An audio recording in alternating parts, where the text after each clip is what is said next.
अब तेरा मार्च आ गई, सब जान लगे नर नार, जलसा कैक्सटन हाउस में सब जान लगे नर नार, जलसा कैक्सटन हाउस में सब जान लगे नर नार, जलसा कैक्सटन हाउस में।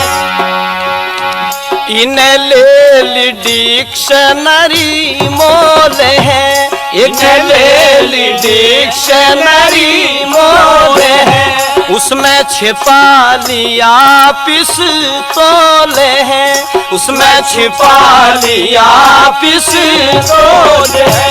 हुई साथ या हेलन त्यार, सहेली और पड़ोस में सब जान लगे नर नार, जलसा कैक्सटन हाउस में सब जान लगे नर नार, जलसा कैक्सटन हाउस में।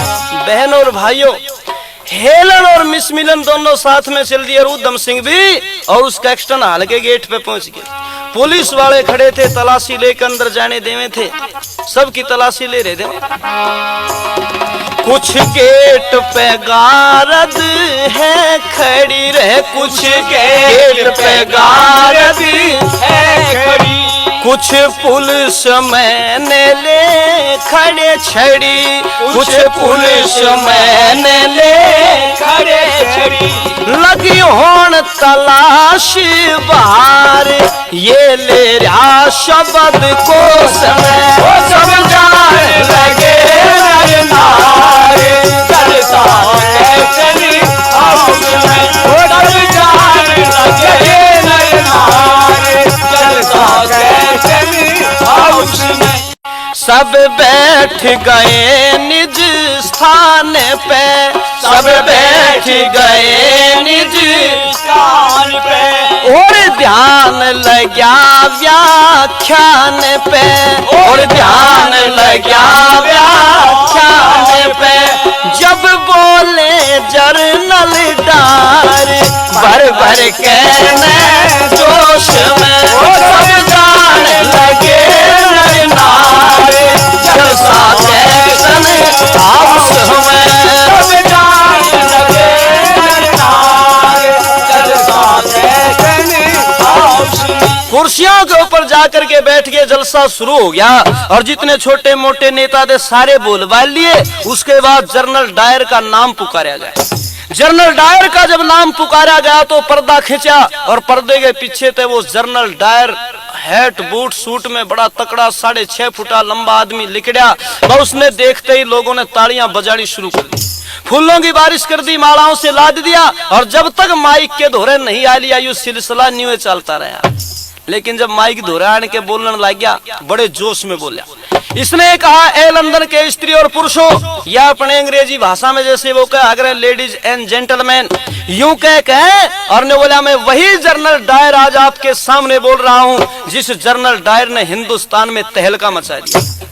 जनरल डायर ने हिंदुस्तान के जलियांवाले बाग में वो हाथ दिखाए थे जहां मैंने हजारों हिंदुस्तानी क्रांतिकारियों को मौत की नींद सुला दिया था, और उस घटना से हिंदुस्तान कभी उभर नहीं पाया। वो काम किया मैंने। भाई इतनी बात तो सुन गया उधम सिंह, छो तो होया, गुस्सा तो होया, पर रो किया थोड़ा सा। अगली बात ऐसी जड़ी कटी के दी के बात उठी नहीं छोरे पे। ने बोला, लोगों, अगर इस जनरल डायर को एक और मौका मिल जाए हिंदुस्तान में जाने का, जो थोड़े बहुत और बचे हुए हैं, वो सुभाष वगैरह, पटेल वगैरह, उनको भी मार करके आऊंगा। भाई इतनी बात सुनते आंख लाल हो गई, अंगारे जैसे भुजाएं फड़फड़ाने लगी, जोश में गुस्से में होठ कांपने लगे, दांत पीस रहा है कटाकट, और एकदम हाथ रिवॉल्वर के ऊपर पड़ गया छोरेगा। किताब में तो रिवॉल्वर काट लिया, और काट के बस एक के छलांग में, एक के कूद में तख्त पे जा चढ़ा। जनरल डायर की छाती के आगे रिवॉल्वर अड़ा दिया, और ने बोला, पापी जनरल डायर, किस जलियांवाले बाग का तू जिक्र कर रहा है? उस जलियांवाले बाग का बदला लेने वाला ये भारत माँ का शेर आज तेरी छाती के ऊपर चढ़ा गया।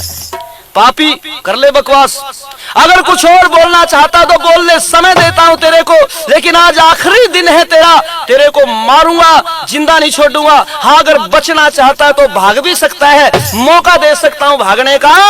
जनरल डायर कांपने लग गया और मैं उसके बॉडीगार्ड से खड़े थे वहां स्टैंड गन सी कुतिया सी ले ने बोला भाई न फेंक दो ना तो बस दब लिया घोड़ा, थारे जनरल डायर की छाती में न काटूंगा। उन बॉडीगार्ड ने भी फेंक दी वहां कुतिया सी सारी। उसके बाद ये न बोला पापी जनरल डायर अगर भागना चाहते हो तो भाग सकता है, मौका दे दूंगा तने। जनरल डायर पसीना पसीना कांप रहा, बुरी तरह बुरा हाल। और उसके बाद बन्यो मुड़ के भागने की तैयारी करने लग गया, पर उधम सिंह ने सोचा भाग गया दबा मौका हाथ लिख गया, भागण नहीं देना, बस तैयार खड़ा था और गुस्से में छो में लाल पीला हो रहा और एकदम रिवाल्वर के घोड़े पांगड़ी धरिए थी इसकी। और क्या कर देता है, कह मंगल वैद इस होल में, कह मंगल वैद इस होल में, वो धम का ध्यान पिस तोल हमारे छोरे का ध्यान पिस तोल में, दई उठ के गोली मार बड़ा डायर बेहोश में, वो सब जान लगे नारे जलसा कैसन हाउस में, वो सब जान लगे नारे जलसा कैसन हाउस में। बस घोड़े पांगड़ी धरिए थे वह तीन, वह धाए धाए धाए करके तीन गोली जनरल डायर की छाती में न काट दी। और उसके बाद वह तीन उसके बॉडीगार्ड से भागे पकड़न खातर, तीन गोली और बच रही, तीन मेरे सड़ाएंगे माथे पे उनके बिठाई, तीन हुए मारे, चार लाश पड़ी। और चार लाशा ने देख के भगदड़ मच गई, कोई कुर्सी तला बैठ जा, कोई मेज तला, कोई तकत तला, कोई पर्दे पीछे, कोई कुर्सी ने ठाया भाज रहा। और सारा हाल जो है भगदड़ मच गई, देखते देखते खाली हो गया। और उधम सिंह अगर चाहता तो इस भागदौड़ में भाग सकता था, कोई नहीं पकड़ सकता था, बड़े आराम से भाग सकता था भीड़ भड़ाके में, पर यू भाग्या नहीं क्योंकि बहादुर आदमी था। इसने सोचा वे जो काम तने करना था कर लिया, अब भागने से कोई फायदा नहीं है, माँ का जो आदेश था उसका पालन तने कर दिया है, अब से